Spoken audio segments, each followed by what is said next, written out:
Greetings everyone and welcome to the Ian Livingstone's The Forest of Doom, yet another fighting fantasy game, and I'm quite heavily excited to play this, to start another adventure and in the Immersive Fridays series. So I just made my coffee. I hope you're gonna grab your tea and jump in with me to the Forest of Doom. I feel bit bad that we didn't finish another game, the Caverns of the Snow Witch, but it was pretty short. But there was quite a lot more happening than in the House of Hell, because we didn't run around like morons last time. Yeah. Anyways. The Forest of Doom is a fighting fantasy gamebook, an interactive adventure in which you are the hero. You can only win by choosing the correct path, finding equipment, avoiding traps and surviving combat. Before embarking on your adventure, you must determine your own strengths and weaknesses.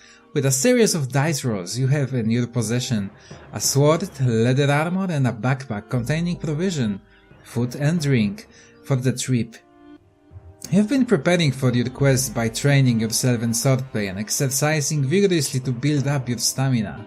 This is pretty standard. This is kind of the same in every opening, but I'm reading it in case someone don't know it and just starting this one of these series I'm doing from this particular one. You must first choose from one of the 3 difficulty settings. This gamebook has been designed for optimum challenge on the Adventurer difficulty mode. For newcomers to fighting fantasy, we recommend Adventurer or Free Road modes. For older readers already familiar with printed version of this gamebook, we recommend Hardcore Hero mode. Please note that the ending of the Forest of Doom has been changed in the Hardcore Hero mode to make it harder. Oh shit, is it also the same in the Cavern of Snow Witch? Because we went with the Hardcore mode. We don't doing Hardcore mode, let me put it this time, because I get fucking sick and tired of spending over 1 hour of like 1 hour and a half rolling dice to win that fucking fight with this Crystal Guardian. We're not doing this time. Let's go with Adventurer, that sounds good to me. You have chosen the Adventurer difficulty mode. Before continue, you must calculate your initial stamina. Stamina score reflects your general constitution, your will to survive, your determination and overall fitness. The higher your stamina score, the longer you will be able to survive. You must roll 2 dice and add 12 to the number rolled. This is then entered in the stamina box on your adventurer sheet. Okay. Also... oh shit. This is not what I wanted to do actually.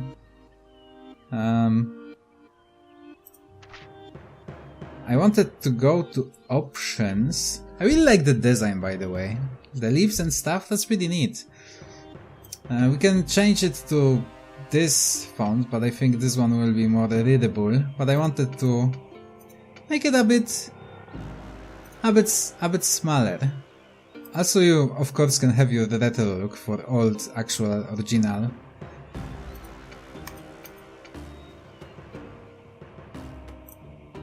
Pictures of the book, like they were in the physical book.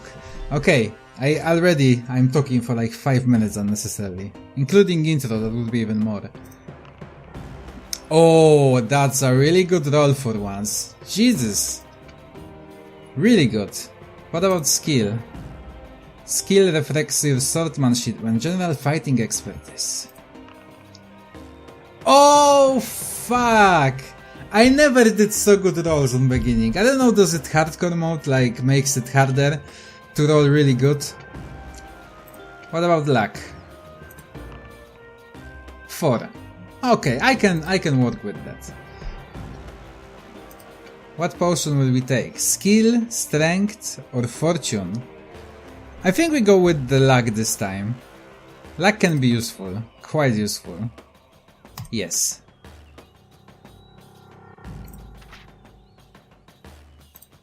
let's jump in. You're an adventurer, a sword for a hire, and have been roaming the northern borderlands of your kingdom. Having always spurned the dullness of village life, you now wander the lands in search for wealth and danger. Despite the long walks and rough outdoor life, you are content with your unknown destiny. The world holds no fears for you, as you are a skillful warrior, well practiced in the art of slaying evil men and beasts with your trusty sword. Not once during the last 10 days since entering the northern borderlands you have set eyes upon another person. This does not worry you at all, as you are happy with your own company and enjoy the slow, sunny days hunting, eating and sleeping. Yeah, I would enjoy that too. It is evening, and having feasted on a dinner of a rabbit, spit roasted on an open fire, you settle down to sleep beneath your sheepskin blanket. There's a full moon and the light sparkles on the blade of your broadsword. Skewered into the ground by your side, you gaze at it, wondering when will you have to wipe the blood of some vile creature from its sharp edge. These are strange lands inhabited by weird and loathsome beasts, goblins, trolls and even dragons. As the flame of your campfire gently dies, you begin to drift asleep, and images of screaming, green-faced troll flicker through your mind. Suddenly, in the bushes to your left, you hear the loud crack of a twig breaking under a clumsy foot. You leap up and grab your sword from the ground. You stand motionless, but alert ready to pounce on your unseen adversary. Then you hear a groan, followed by the dull thud of body falling to the ground. It is a trap? Slowly you walk over to the bush where the noise is coming from and carefully pull back the branches. You look down to see a little old man with a great bushy beard. His face contoured with pain. You crouch down to remove the iron helmet covering his balding head and notice 2 crossbow bolts protruding from the stomach of his plump, chainmail-clad torso. Picking him up, you carry him over to the fire and stir the dying embers into life. After covering him with the sheepskin blanket, you manage to get the old man to drink a little water. He coughs and moans. He sits up rigid, eyes staring fixedly ahead, and starts to shout. I'll get them! I get them! Don't you fear, Gilbran. Bigleg is coming to bring you the hammer on. Oh yes, indeed I am. Oh yes! The dwarf whose name you presume to be Bigleg is obviously delirious from the poison-tipped balls lodged in his stomach. You watch as he slumps down again to the ground, then whisper his name in his ear. His eyes stare unblinkingly at you as he again starts to shout. Ambush! Oh, look out! Ambush! Ah! The hammer! Take the hammer to the Gilbran! Save the dwarfs! His eyes half close and the pain seems to ease a little, and as the delirium subsides, he speaks to you again in a low whisper. Help us, friend. Take the hammer to Gilbran. Only the hammer will untie our people against the trolls. We were on our way to Darkwood in search for the hammer, ambushed by little people. Others killed. The map in my pouch will take you to the home of Yatzromo, the master major of this part. He has great magics for sale to protect you against the creatures of Darkwood. Take my gold, I beg you, to find the hammer and take it to Gilbran, my lord of Stonebridge. You will be well rewarded. Bigleg opens his mouth to start another sentence, but nothing comes out except his last dying breath. You sit down and ponder Bigleg's words. Who is Gilbran? Who is Yatzromo? Yatzromo? What is all the fuss about the dwarfish hammer? You reach over to the still body of Bigleg and remove the pouch from a leather belt. Around his waist, inside, you find 30 gold pieces and a map. Jingling the coins in your hand, you think of the possible rewards which may await you. Just for returning hammer to a village of dwarves, You decide to try and find the hammer in Darkwood Forest. It's been a few weeks since your last good battle, and what is more, you are likely to be well paid for this one. With your mind made up, you settle down to sleep, having taken back the sheepskin blanket from poor Bigleg. In the morning, you bury the old dwarf and gather up your possessions. You examine the map, look up at the sun and find your bearings. Whistling merrily, you head off. South, at a good pace, eager to meet this man Yatzromo and see what he has to offer. You walk to Yatzromo takes a little over half a day, and you arrive at his stone tower, dirty and hungry, as the tower is set back on the edges of Darkwood some 50 meters from the path you have been following. It is difficult to find. Finally, you walk up to the huge oak door, somewhat relieved to find that it does exist and that Bigleg has not been speaking weirdly in his delirium. A large brass bell and gong hang from the stone archway. As you ring the bell, a shiver runs down your spine, and you realize that the loud bong invites a deep silence, which you had not to notice before. There are no sounds of birds or animals to be heard. You wait anxiously at the door, and hear slow footsteps descending to stairs from the tower above. A small wooden slot in the door slides open, and two Aes appear and examine you. Well, who are you? Demands a grumpy voice through the hall. You answer that you are an adventurer in search for the Master's Mage Yatzromo, intending to purchase a magical item from him to combat the creatures of Darkwood Forest. Well, in that case, if you are interested in buying some of my merchandise, you had better come up. I'm Yatzromo. He then turns and slowly climbs the stone stairs. Will you follow him up the stairs, or draw your sword and attack him?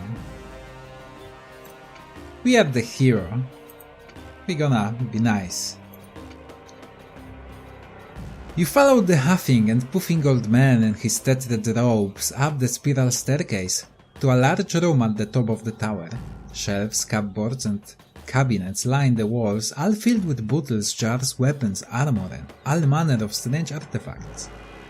Yatzromo shuffles past the general clutter and slumps down in an old oak chair. He reaches into his top pocket and pulls out a fragile pair of gold-rimmed spectacles. These on his nose. He picks up a piece of slate and chalk from the table next to his chair and begins to write frantically. He then hands you the slate. Okay, we have 30 gold. And he have potion of healing, plant control, stillness, insect control, anti-poison, holy water, ring of light, boots of leaping, robe of climbing. Man, dude, you have a lot of stuff. Jesus. Okay, what is on the second page? I don't want to go too far. Net of entanglement, arm of strength, glove of missile, dexterity, rod of water finding, garlic boots, headband of concentration, fire capsule, nose filters.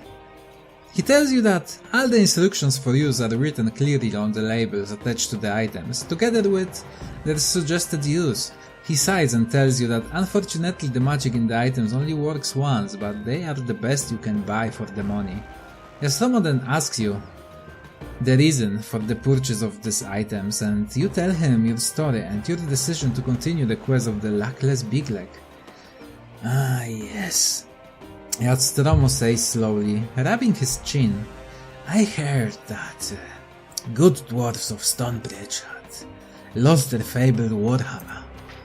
Without it, their king is unable to arouse his people, despite the fact that the hill trolls threatened his village. Rumor has it that an envious king of another village of dwarves sent an eagle to Stonebridge to steal the hammer, which it managed to do, but as it flew over Darkwood it was attacked by death hawks and the hammer dropped into the forest and was lost.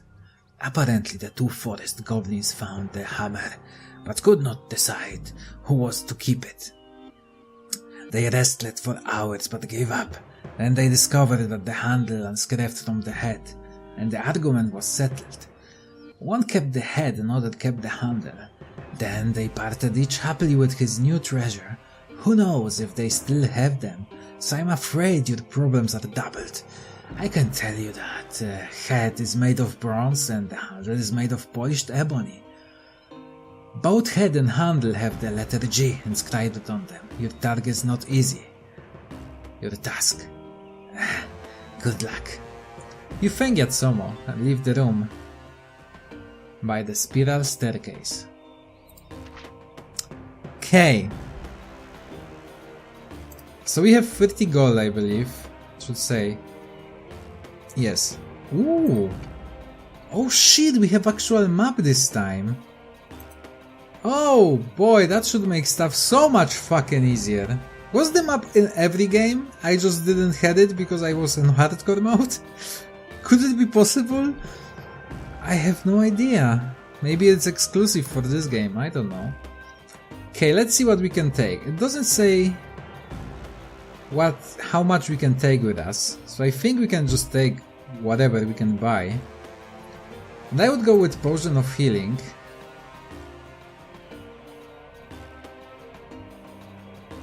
Yes, it's quite cheap really. Plant Control.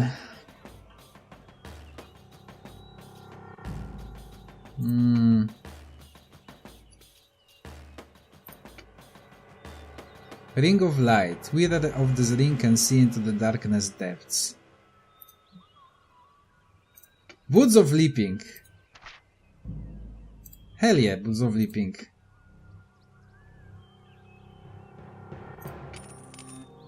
Robe of Climbing. All this sounds really useful. I don't want... we have a lot of gold. I think we should like go ham on this buying stuff here.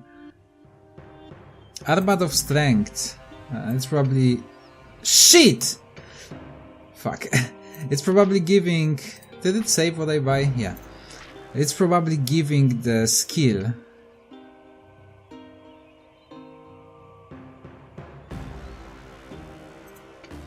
But he said it works just once. So this is also the thing.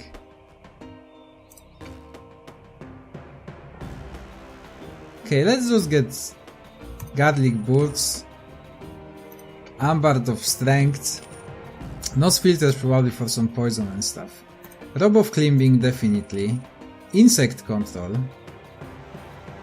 and Plant Control sounds pretty useful if you ask me. Yeah. Ooh, how much gold? 15, okay.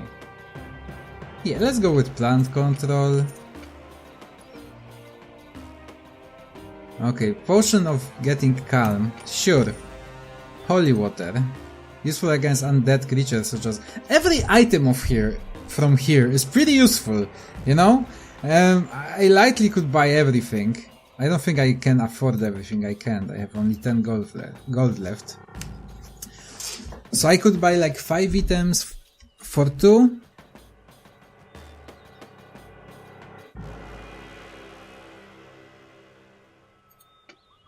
Magical net that will help snare unwary prey.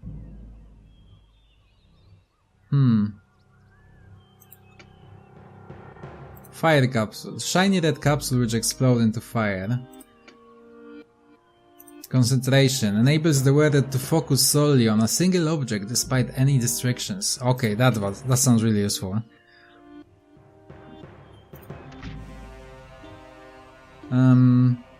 Anti-poison. Ring of Light. How much we have left? 4. Potion of anti-poison and a lot of water finding. I think because you have also water in here, you need like eat and you need to drink water maybe? But nose field, okay, let's do this. Anti-poison. Okay, we are set. Outside in the bright light you notice that death witnessed again. A narrow path leads northwards from the tall grass surrounding Yatzromo Tower into the dense undergrowth of Darkwood Forest. In a few strides you are surrounded by the dark and tangled forest. Stones and knotted roads seems to hide in the shadows, and you can almost believe that they are trying to trip you up. The light fades quickly and the air becomes moist and unpleasant. Deeper and deeper you go into the gloom. Eventually the path forks on either side. Okay. I think that will be it for this episode. We prepared for the adventure and I'm quite excited to see what awaits us further in.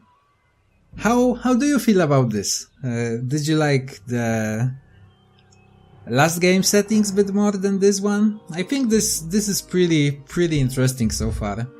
So yeah, I'm definitely looking forward to continue as soon as I can. But for now, thank you very much for watching. Let me know if you enjoyed, the comment section is down below, and I hope you're gonna have a lovely weekend. Farewell.